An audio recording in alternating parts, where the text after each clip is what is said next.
Patmakam Krishnam Bhaktarupakarupakam Bhaktavataram Bhaktakam Namami Bhaktasattakam Attanatva Mantra Gurum Bhagavatartadan Vyasa Jagagurun Natva Tato Jayam Vijaye Jai Saparikkara Sri Sri Guru Gauranga Gandharva Govinda Sundaram Madha Padmani Jaya Shri Krishna Chaitanya Prabhu Nityananda Shri Advaita Gadadhar Srivasadi Gaura Bhaktavinda Hare Krishna Krishna Krishna Hare Hare Hare Rama Rama Rama Hare Hare Na dharmunistosmi na charmavedi Na bhakti mam tvaccharanarvinde Akinchano nanyagati saranya Tvatparamudam saranam prapadye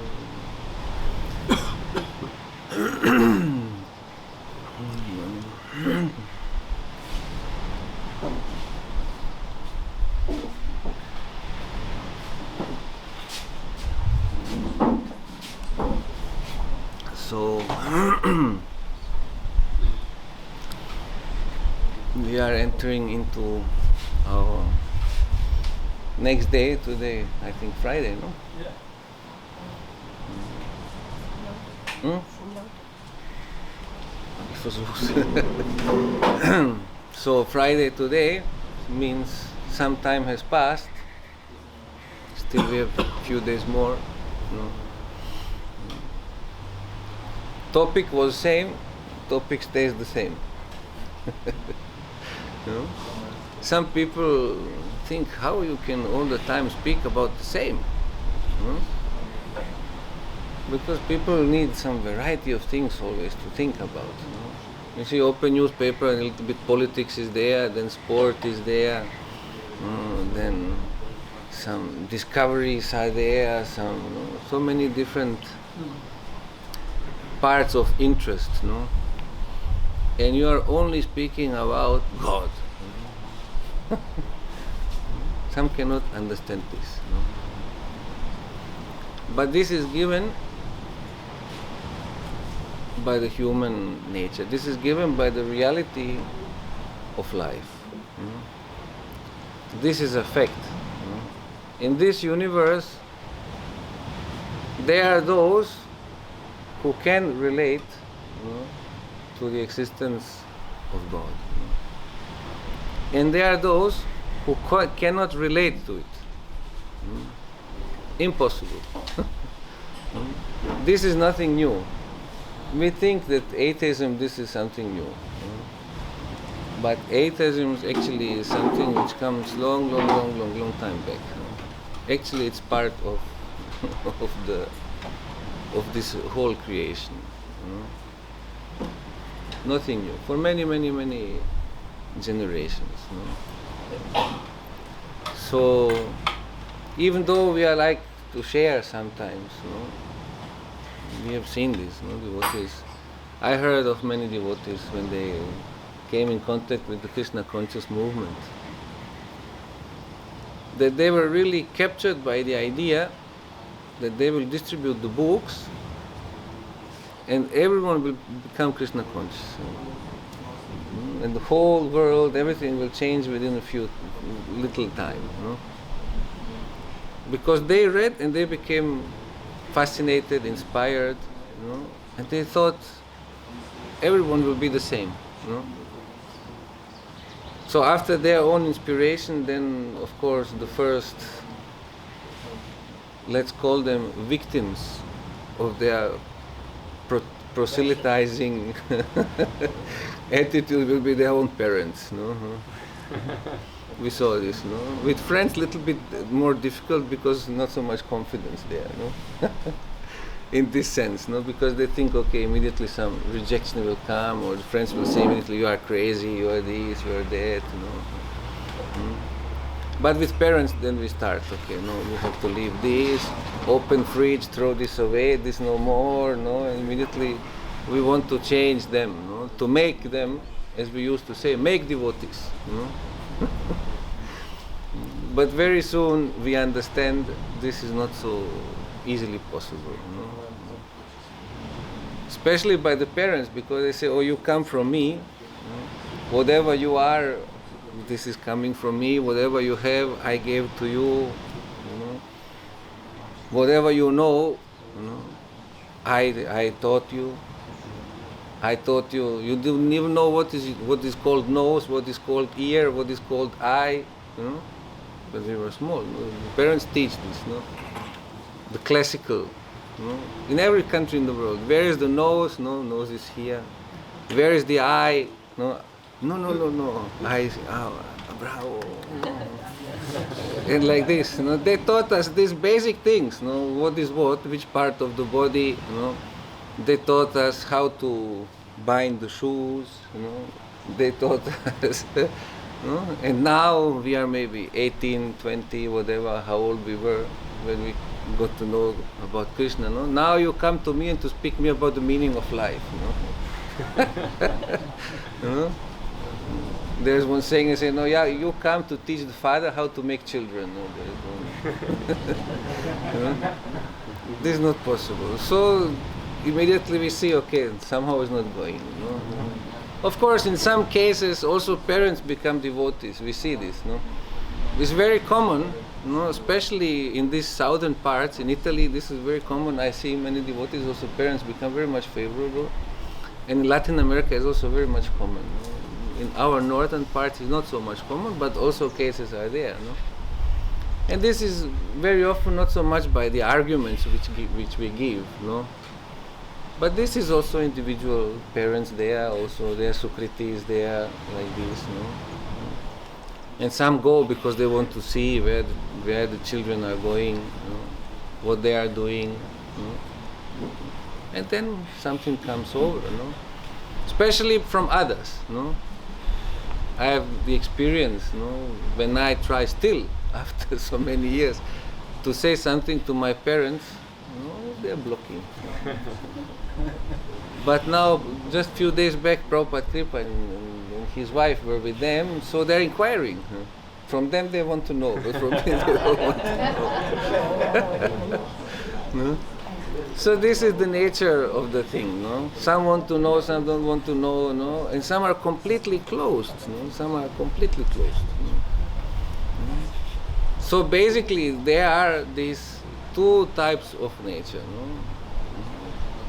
Astika and Nastika.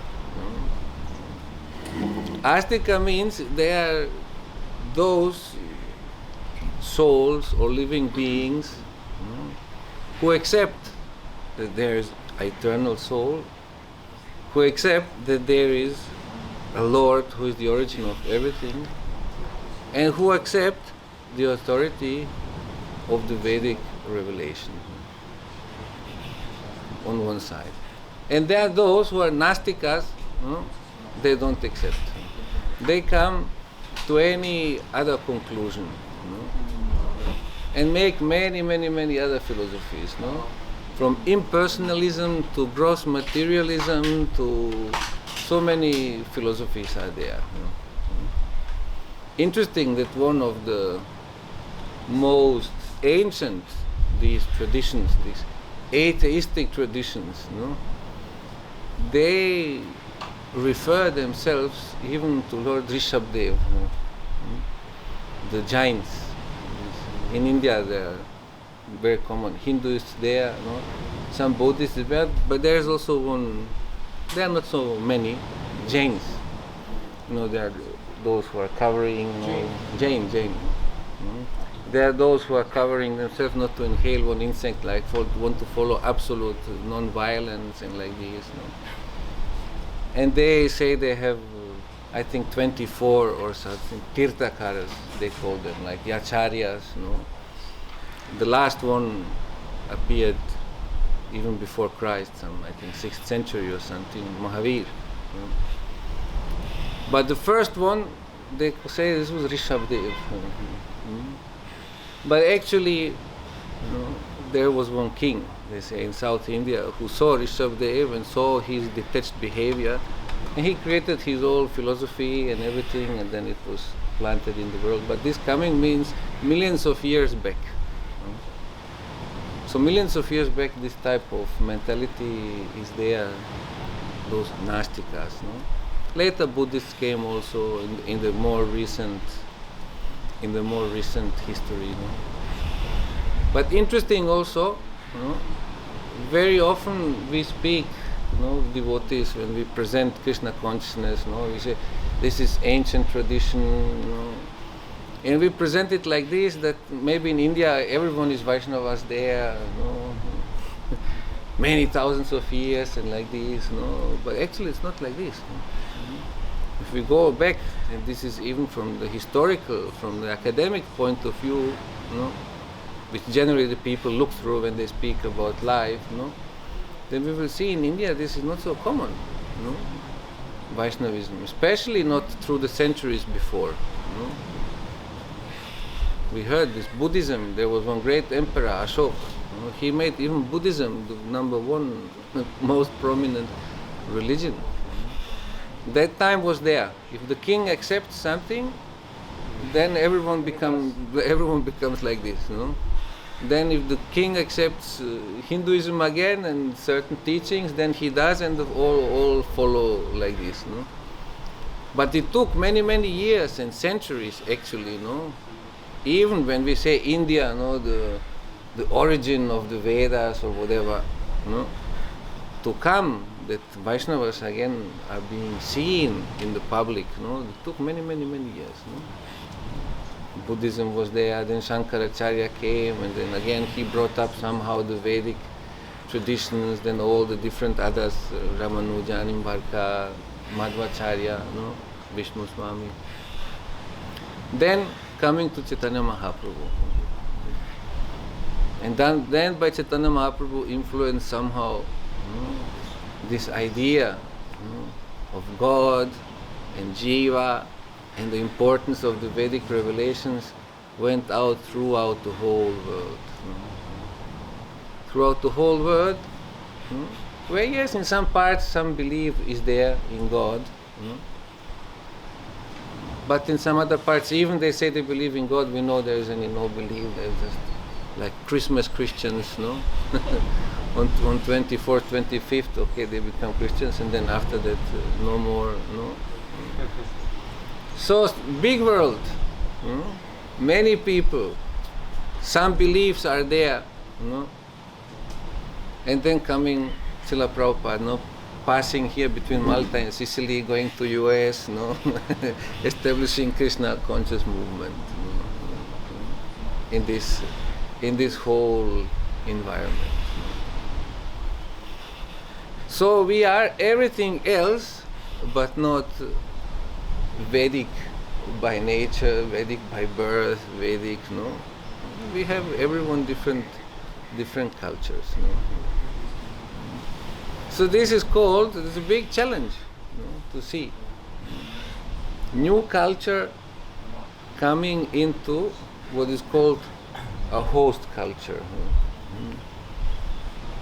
This is a big challenge, because many times we discuss things about the past of the Krishna conscious movement, and then sometimes we wonder, but how was it possible that devotees did like this, Now, after some distance, from 20, 30 years, we say, how was it possible, Because many strange things were there, which we nowadays say, but this is not Vaishnavism, And not only this is not Vaishnavism, from a very sober-minded perspective, we can say this is completely inhuman, even.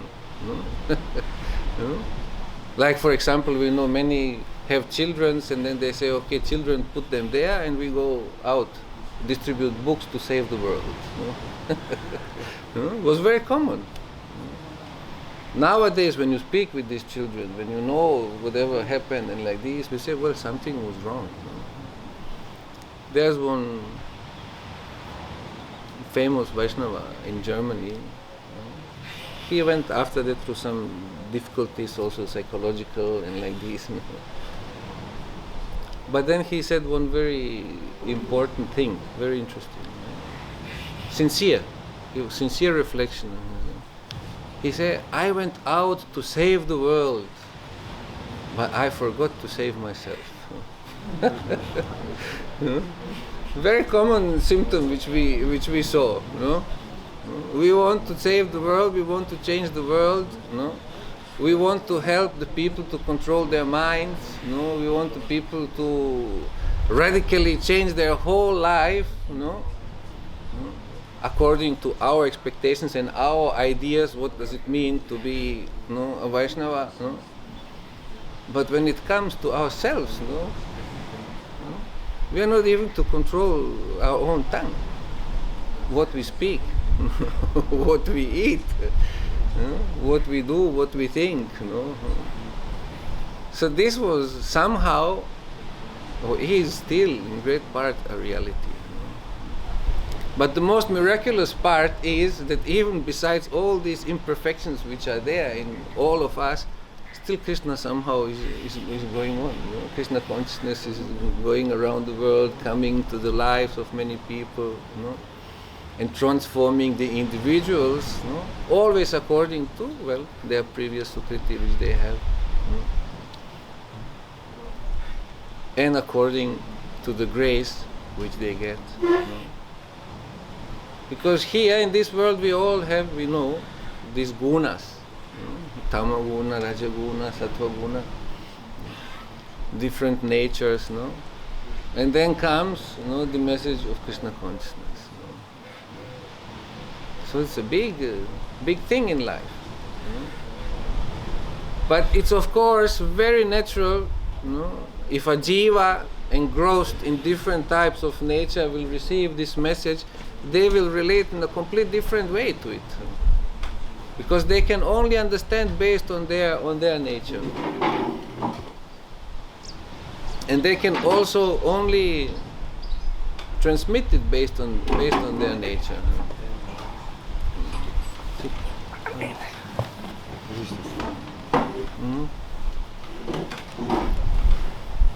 So you can imagine, someone who has a radical mind, radicalized, We had in the village where I grew up, we had one guy. He was in a small village, 5,000 people, so everyone knows everyone, And then especially if someone becomes a skinhead, this shaved guy like that, so everyone knows, So he was the skinhead of the village, But very funny, after some time, he gave up being skinhead, and he came in contact with some Christian groups, so these reborn Christians. So he became a reborn Christian. And then, sometime after that, I had the chance, or I had the mercy, or however, to work with him together. So I was driving the car and I had to pick up the people and go to the working place. So he was the first one to enter into the car. And then after entering into the car, of course, then you speak with someone. So now I was speaking with some ex-skinhead who became a reborn Christian. And of course, immediately he would come with the Bible in the morning, and he would start, to me, and then to the others who come, and then at the working place, He was not beaten once. He was beaten up several times by the people whom he works with. By the people to whom he preached? To whom he preached in the working place. Because they could not tolerate anymore, Then one time he said, why we don't go and eat something, in your place? After the work, when we're driving back. So he's the last one in the car. I say, yes, of course. Because at that time already I knew Krishna consciousness, and one is reading and one has some idea, Atiti Devo Bhava, how to receive the guests. This is like a guest is very important. So I invite him, say, okay, I will cook something, I prepared something, offer. And then he started doing like this. I said, what's wrong? He said, this picture there, some strange energy is coming. I had this nice picture of Govinda with this cow next to I said, okay, for the sake of let the guest feel comfortable, I took the picture down. Then I had another picture. I took the picture down. Okay, so we were sitting, okay, we took prasad. Then he started to do exorcism to me. To do exorcism, like some formula, speaking in tongues, how they say, or something like this. And I was trying not the guest, and one has to treat the guest like the Supreme Personality of Godhead himself, and like this. Up to one point when I said, okay, no. I did not beat him because I'm not forgetting like this. But I allowed him even to come because others cannot tolerate, even they beat immediately, into the house, and like this, and with all the theory of guests and now Vedic principles and like this, but at the end, we have to take out and I worked some time more with him, had to tolerate many things. But then, later on, I understood, this is some religious fanatic. Because I had some connection with Christian belief before, but I understood this completely in a different way than what he understood. What he was telling and how he was telling had nothing to do. So after I continued reading Krishna conscious books, literature, Srila Prabhupada books, and then I came to the devotees, like living in the temple. Now all were devotees. All were reading the same books. But I had to understand, even here, all are different. All are different. And then one gets with time, when time goes on and one gets to know more and more and more devotees, then starts to understand, wow, so many different gurus, different missions, and sometimes this difference between missions become big. Someone cannot tolerate this, cannot live with this. But not only difference between missions, sometimes difference in the same mission. Sometimes difference in the same temple, and sometimes difference in the same room. This is then the real task. How to deal with someone who is staying with you in the same room. There, all our philosophy, all our practice is put into the real test. Because sometimes we go out and we can do dandavat pranams and we can do this and that and we can speak nicely and that's okay. Or we can go to the forest even, and think we are very humble, But when you live with someone together, where there's no way out, then things become more serious. And sometimes no way out does not mean only to live in the same room. Sometimes no way out means also when you establish a relationship. Like for example, there's no way out from our biological relationship to our parents. Even sometimes we want to forget our parents, we want to forget everything, but actually there's no way out. Even if we want to forget, we cannot forget because this remains. But now you see, we are speaking here about spiritual relationship, which we say it is more deeper and this is more strong actually than biological relationship. So now we are with the Vaishnavas. Supposedly we have established this deep relationship, and now we have to live with them. So therefore I mentioned yesterday what Srila Bhakti Buddha Maharaj said. Vaishnavism is topic is relationship, not rejection. So now we have accepted Krishna, we have accepted the Vaishnavas. Krishna is eternal, Vaishnavas are eternal. So how to deal now? Not only with those in the same room where we can so how to deal now with this criteria of eternal relationship, and at the same time big differences. Differences by internal spiritual nature, internal spiritual inclination or aspiration, and of course also difference by external nature, sattva guna, rajaguna, tamaguna. Fortunately, I had this experience with this religious fanatic previously. Then I understood this is part of the human nature. This has nothing to do with the message. Message is one thing, and how ex-skinhead, my neighbor, applied his psychology. So this helped me later, when I came to the devotees, to understand message is one thing, and what the individuals do out of this message, this is a completely different thing. Because this is based on the gunas. Completely different thing. Because if we don't separate this, then we say, oh, Vaishnavas are like this, Vaishnavism is like this. Very often we hear this, Even then we say, oh no, these Nastikas, they are right. There is no God, Jiva doesn't matter, Vedas, it's just like some strange scriptures there, So we degrade everything into just ordinary or something very bad.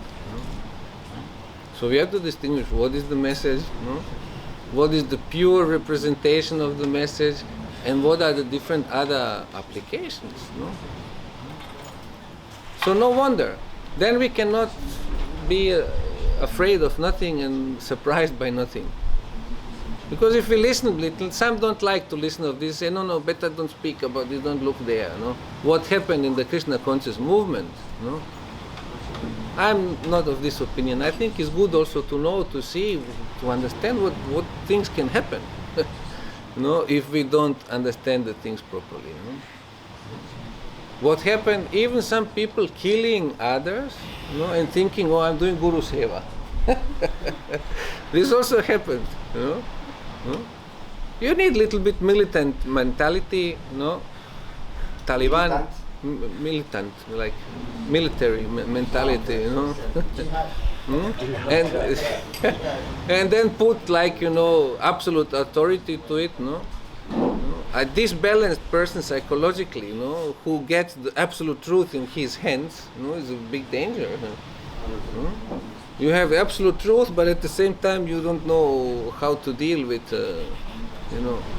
with the 200 PS, how you call car, With full passion you go and like this. Now you have the absolute truth in your hand. It's very dangerous. Absolute truth means then you go and you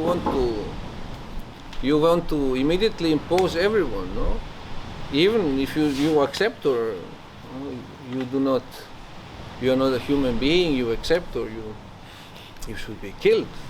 We saw this also.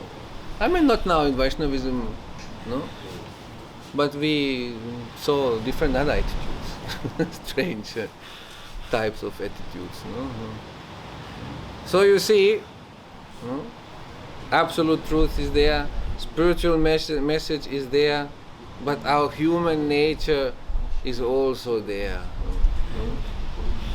So this has now to come together. Absolute truth presented through the Vedas, in a certain language, means with a certain method how to teach this.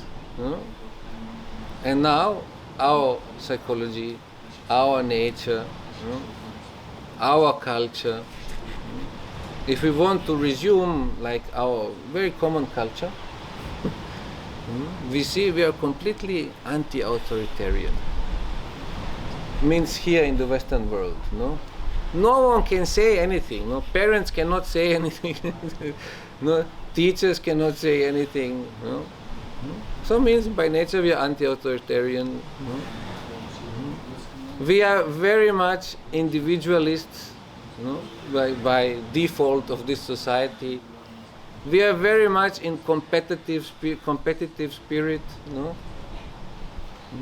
That's what we are. No? And now we get the absolute truth. No? Now we get the Vedic message. No? Of course, some difficulties will be there. No? Our way to understand will be different. Our way to express, no? To try to explain to others will be different. And not only Eastern, Western, Indian and Western, also Western, so many differences are there. So what to do? This is a great question. I myself am completely fascinated with this question. Why? Because we want to speak, we want to preach Krishna consciousness, no? But we have to understand properly and we have to teach properly. It means we have to find really the proper method and the proper language how to transmit this. No? If not, no, we can continue creating very many misunderstandings. No? Misunderstandings which will manifest, no, not in a Vaishnava behavior, which will manifest, no, not even in a human behavior, which can manifest even in an inhuman behavior. No? We saw this. No? Completely impersonalism may come up. No? Impersonalism, completely, You see, very often was like this. We had devotees in the temples. I'm speaking now, past and those who have experience of living in the temple. Devotees come and they stay in the temple and they give everything, all their time, all their energy, like this. Even maybe their parents die, they get the inheritance. Okay, give also to the temple. Give everything. Then later on, maybe due to some mismanagement, temple become poor, struggling there. Then devotee starts to get some tooth pain. Simple example. Just a dentist we have here, so it came example to me. So tooth pain, very common also, no? Tooth pain. So what to do? No insurance. Maybe no money. Maybe go to 1-2 dentists to ask if they can do for free. Maybe they cannot do. Then what to do? Then usually we have two options. If parents still alive or some family member, say, okay, go to mother and father. And they'll give. Or other, we know it doesn't work, but especially with the teeth, but with some other things, with some other problem, calamities, Then we come with the philosophy. Philosophy, Prabhu, don't forget, we are not this body. We are spirit soul. No, you chant Hare Krishna more. No, don't allow your mind to swallow you. And we know it doesn't work. And very often we have seen disheartened devotees, who came, who gave their life, who surrendered completely, who put full trust, and then at the end with just some small little challenges of life, like some pain or something, okay, you go. I don't know you. I don't want to respond to you. So, is this transcendentalism? This how you say attachment? Not attachment.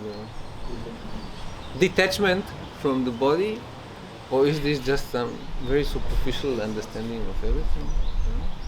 Is this actually impersonalism? As we said the other day, we speak personalism, we think we believe in Krishna, then we become personalists. We believe in Shankaracharya, we become impersonalists. No. Personalism, impersonalism means how we relate. Krishna is person and Vaishnava is also persons, and how we relate. So this is the the real challenge. No? Vaishnavism means this is suprahuman nature. No? Ordinary is human nature. Vaishnavism is suprahuman. But something, and confuse inhuman with suprahuman. Inhuman is not suprahuman. Artificial detachment is nothing. So, but real, proper understanding, who is Vaishnava, what is the bodily reality, what is the society surrounding us. So we need this. And for this we need the proper Vedic understanding. Proper Vedic understanding, which is coming through the scriptures, through the revelations, but now coming into our reality. So why I say I'm fascinated with this, because I believe that this movement of Sri Chaitanya Mahaprabhu is the great blessing for this world. And I believe this movement has started and is expanding, and it will expand more. And I believe that from the past we have to learn, so to make it better in the future. Means to go from impersonal into more personal. Means to go from indifference to more caring. Means to go from superficial, fanatical, and radical, into deep, understanding. Then we will internally grow. Otherwise, it just stays very much on the superficial. We say Vaishnavism, up to here. But here, in the mind and our intelligence, and like this, little bit everything different. So means future is in front of us. We are part of this mission.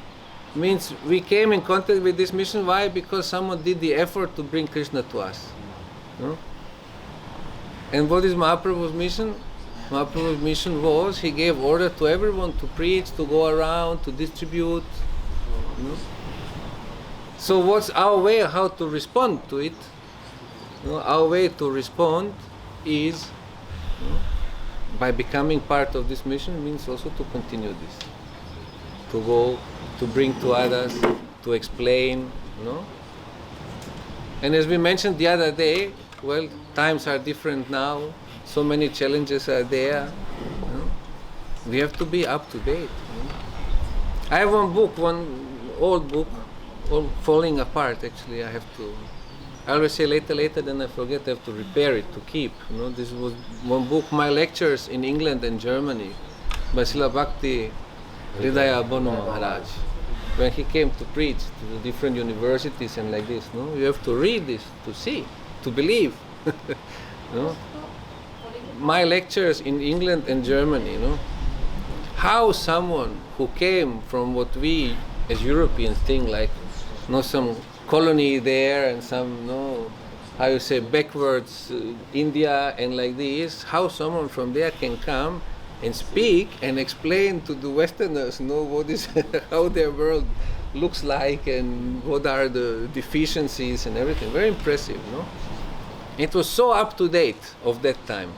Of course, he was not just someone, he was one of the parishads of Srila Prabhupada Bhaktisiddhanta, empowered, to come here and to open the gate of this preaching,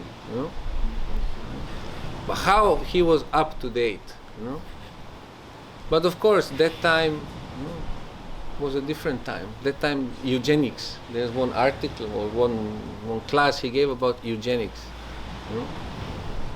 Now, eugenics is still there. It's not a topic, a little bit more hidden, but it's still there. But many other topics are there. We are exposed to so many other, psychological and biological experiments and so many other things, which is the world around us doing with all of us. So how to deal, how to relate with all this, how to be really strong to be able to.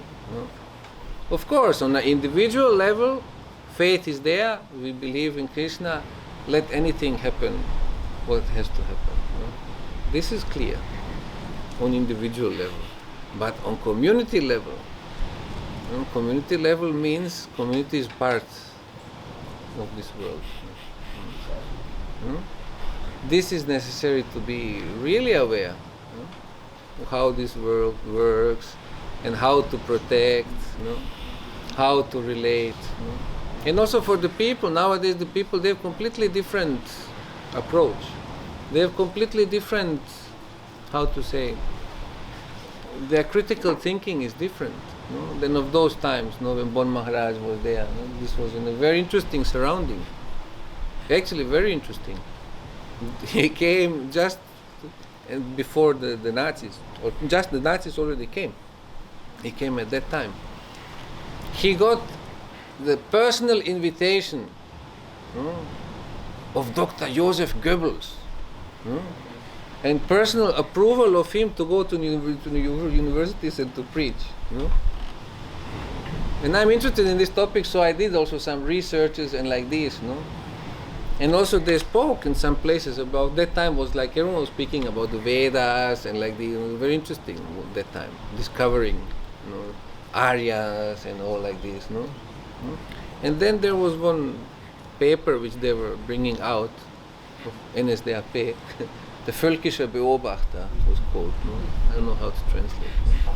And there was an article about Bon Maharaj, like, this Swami Bon, we have to admit, he's very brilliant, he's this and that, because they went to listen. He said, but whatever he says, we cannot accept it. Because it didn't fit into what they wanted to know. Actually, they brought him because they thought he will confirm to them their ideas. But he was very clear. There was no any left or right. This is this, and so this was very, very, very, very clear. And we also have to be very clear. We cannot be, as we say, larifari. When it comes to certain things of this world. Like our acharyas, they were never like this. If you read A.C. Bhaktivedanta Swami Prabhupada, how clear he was. Prabhupada Bhaktisiddhanta, how clear he was.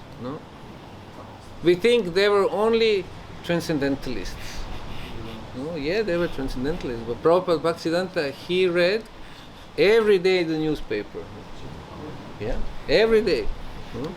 And he was completely aware about the society where he lived in, and he was completely aware how to preach and what is the necessity of the people, and how to present Gaudiya Vaishnavism in a proper way so that the people, so they were concerned how to give it to the people and how to invite people. Therefore, they opened the temples. Srila Bhaktivedanta Madhava Goswami Maharaj, he is always emphasizing the difference. Temple is one thing, but mat is a different thing.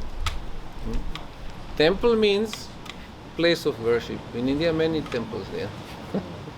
But mat means not only you go there, like in India they go to the temple in the morning, everyone goes. Also nice. Whole neighborhood comes, at 4 o'clock in the morning, they come. They go into the altar, they do like do their process, and then they go home. Many temples like this. But he said mat is different. Mat means worship is there, means kirtan is there, means harikatha is there, means teaching Krishna consciousness is there. This is the difference. Not only worship, but also teaching is there. And teaching, what means teaching? Teaching does not mean only speaking, means also giving the proper method to realize. There is one Chinese proverb which says like, you tell me and I may forget it.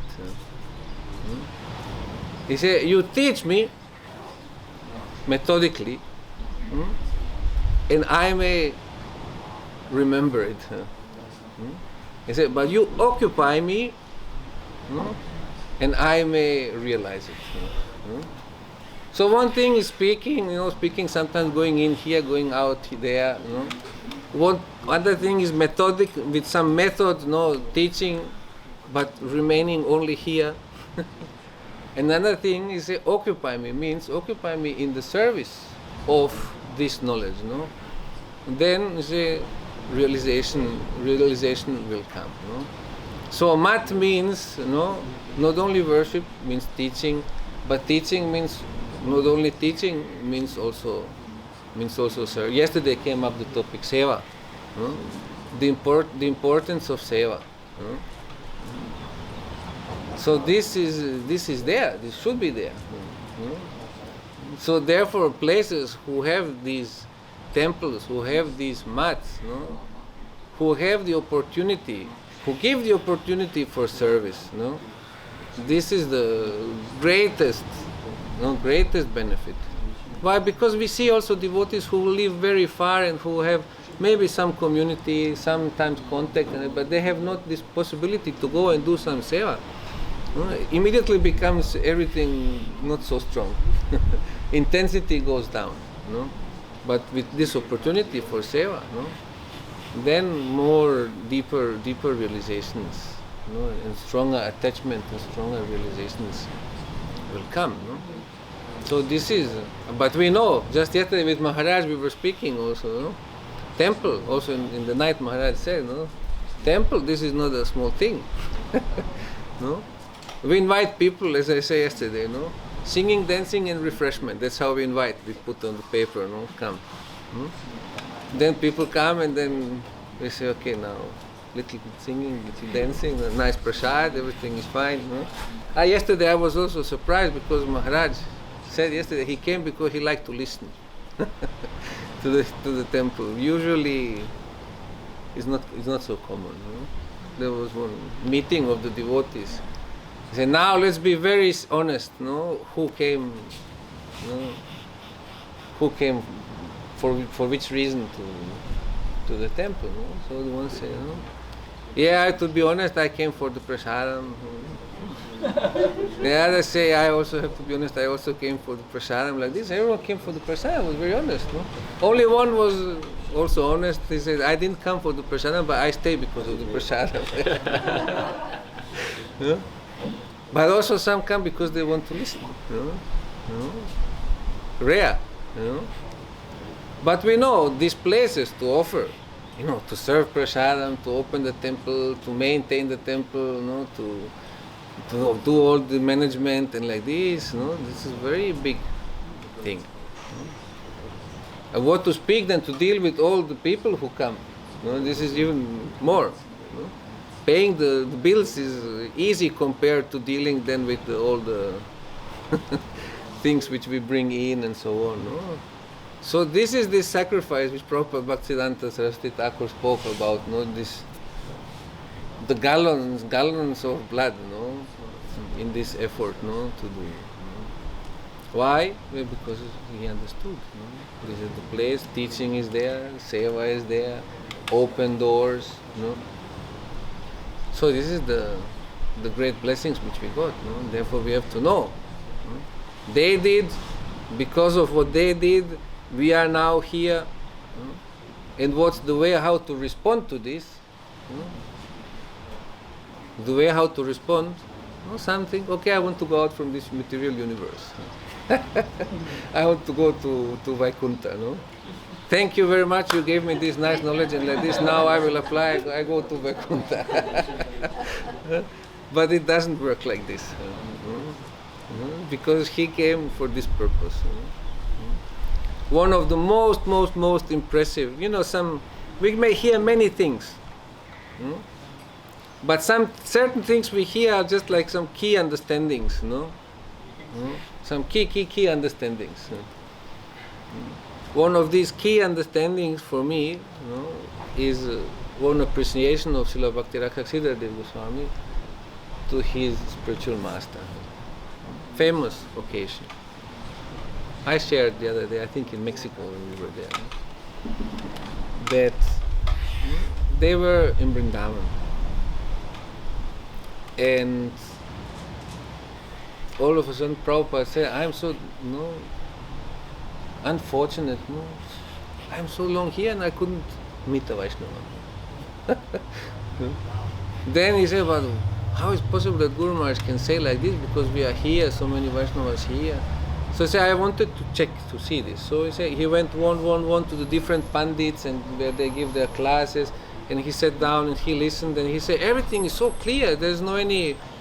Everything is clear. They speak proper Siddhanta, they have proper practice and like this. No? So why did Guru Maharaj say like this? And then he said, inside came one revelation to him.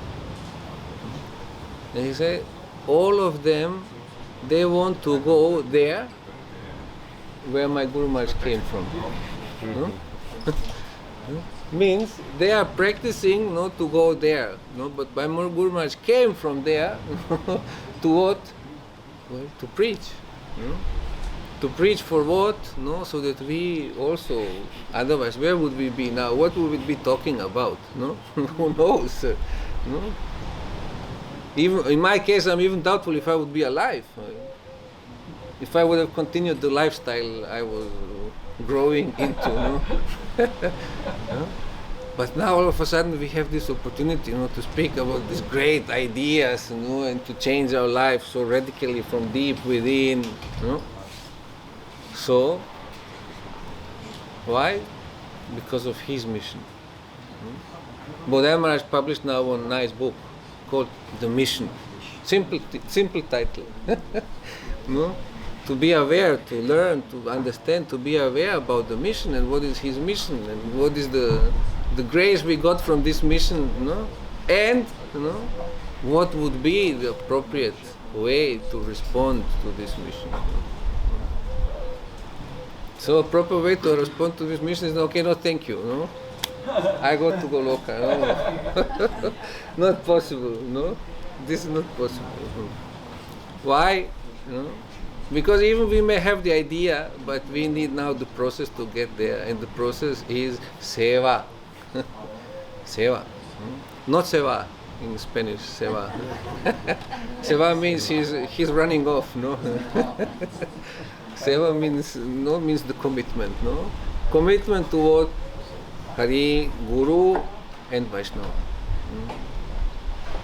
Commitment means to this preaching effort which came here, to this world through which we got to know all this. So this is our mission. So this is our seva. This is our purpose. This is our real commitment. And of course, many difficulties will be there. External difficulties, internal difficulties. But the faith is strong. If the faith is strong, then we will continue and we will go on, and we will have this meeting this time, and we will have other meetings other times, and we will have opportunities to have association of so many great souls who come within this mission to preach this mission. And of course we will have also sometimes internal, not only this internal, but also within the missions many difficulties and challenges. Like Srila Bhaktivinoda Thakur, he's explaining. One very good article, I really recommend to everyone to read this article. Gauranga Samaj, the society of Gauranga. He's explaining this society of Gauranga, how this is supposed to work. And there he's differentiating the different devotees, and what is their participation and what is their duty to do within this mission, and how they must be connected to each other. And even in one place he says, even Madhyama Adhikari. Madhyama Adhikari means this is an elevated devotee. We say middle devotee, middle class. Middle class means very extraordinary, elevated.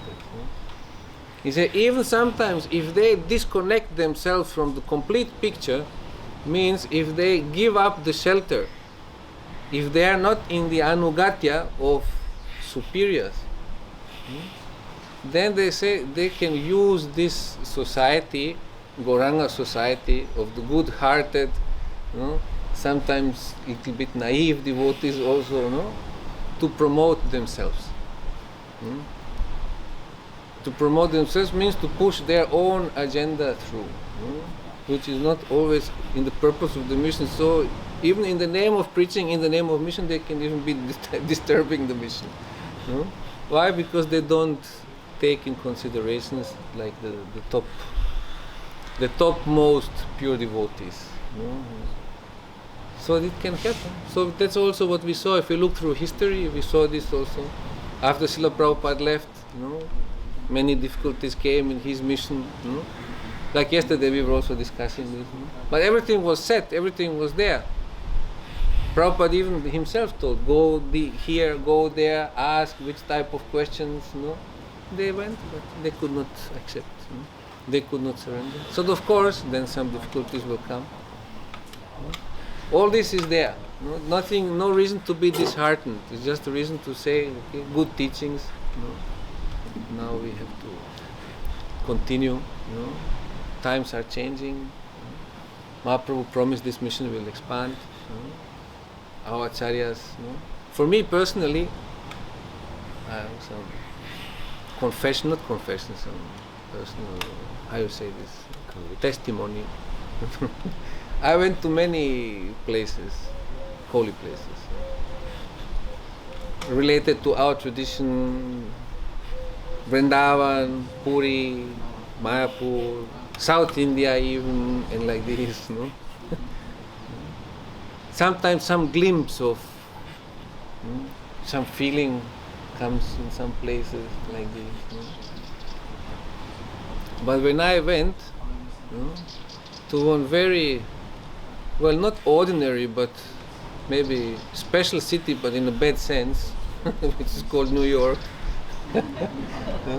And when I went there to this famous tree, which they call the Hare Krishna tree,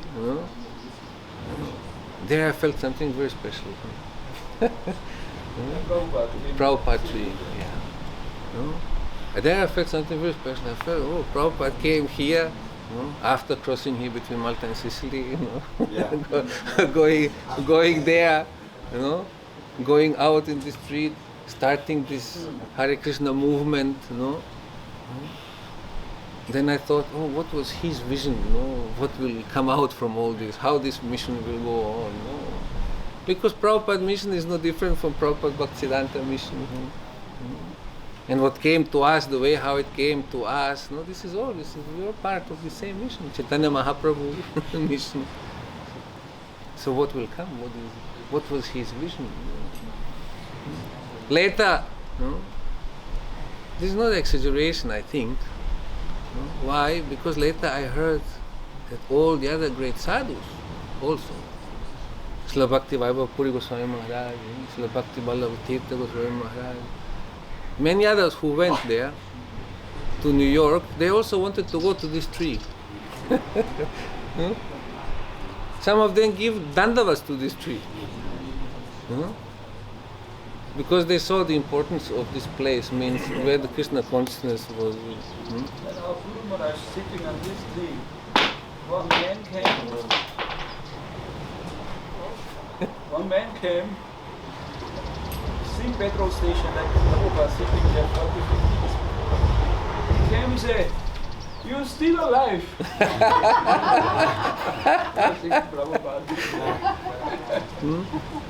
You see, this is not ordinary impressions which were left there and from there went all over the world. There's one devotee I know, just to see how it works, this is the power of the Mahabhagavata. This devotee was an immigrant from Europe, from Hungary, and he went to US. And there he had some calamities in life. Drug addict in the streets and like this. Then he recovered, was well established, and then after this fall of Iron Curtain and like this, he came back and then he met the devotees somehow. They had some shop, and so he entered into this shop, and then there he saw a picture of Prabhupada. And after seeing this picture of Prabhupada, something moved completely from up to down inside of him. And then he understood, while he was lying in the street, completely drugged out, finished, somewhere in Manhattan one day. Then Prabhupada came by. He said, and he stopped, he said, and he looked, he could remember the way, compassionate way how he looked into his eyes. He looked like this to him. He didn't say anything. Continued. And then like 40 years after, he just by seeing pictures of Prabhupada, it comes up. No? So you can imagine how much benefit got those who heard him speaking, who touched the head, and what to speak of following the instructions, and So we are made of this. Otherwise, where would we be now? So we are made of this, and we are made for this. So this is our mission, this is our process, this is our program, this is our everything. And this is also the purpose of our coming together here. And the purpose when we go back, wherever we go back, to continue. Some are more fortunate, they have more community, some are a little bit apart from other places like this. Anyway, we will do all the effort so that we can come together to help ourselves to get more strength and enthusiasm, for this process, and to continue.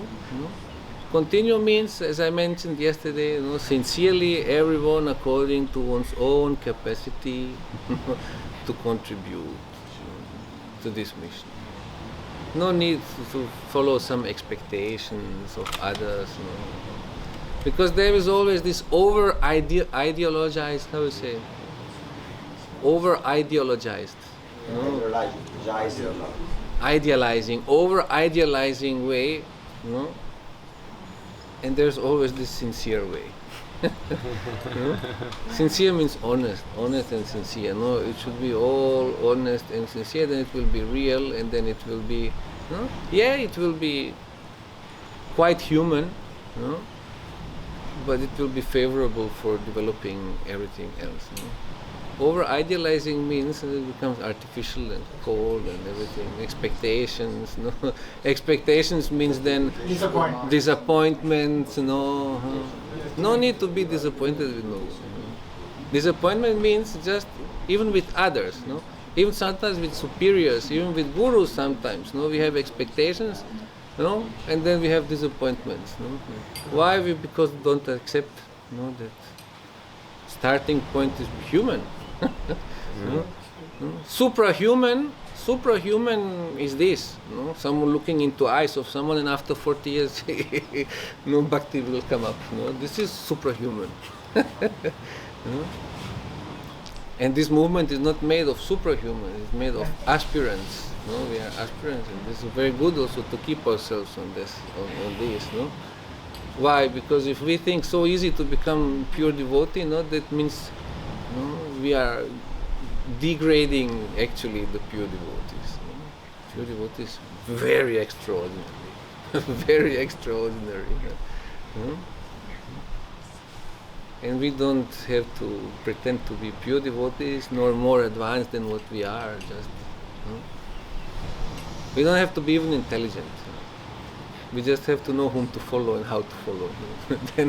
then everything will come. So, okay, so this is some few words come spontaneously to my mind, and I hope we can have these days some more time to discuss whatever is there, whatever we want to discuss. My experience, personal experience, when traveling and visiting many temples and like this, when you say, are there any questions? And you really go down like to inspire the people and to that they ask really the questions which they are concerned with, in their day-by-day life. Most of the questions are topic of relationship. How to relate within the community. Most of the topics. And then other questions are there, like also, like this and that. We may ask so many questions, But Srila Bhakti Rakschaka Goswami, he used to say when someone would come with inappropriate questions, he said, Guru is not an information box. Inquiring office. Inquiring office, no? No? Inquiring office, well, some curiosity there, no? No, so curiosity chasing philosophy and attitude, no. Relevant questions, relevant to my standing, relevant to my practice, relevant to my way to relating to the Vaishnavas, to the service. And, So this is like this level which we have. If we want to be honest, then we will see where we are, where we really are. So we have to know also how to ask the question, when to ask the question, to whom. It's a big art. I heard Vishnu Maharaj so many times smashing someone immediately. What do you want to ask? You don't understand your own question. You don't understand your question, you don't want to ask. Why you ask this? So, anyway, so I hope you will, as I said, have some more inspirational days and moments here to continue in this process and in this mission where we came in contact with by the grace of the Supreme Lord. So, Gourpremanande, Jai Svami Maharaja ki Jai.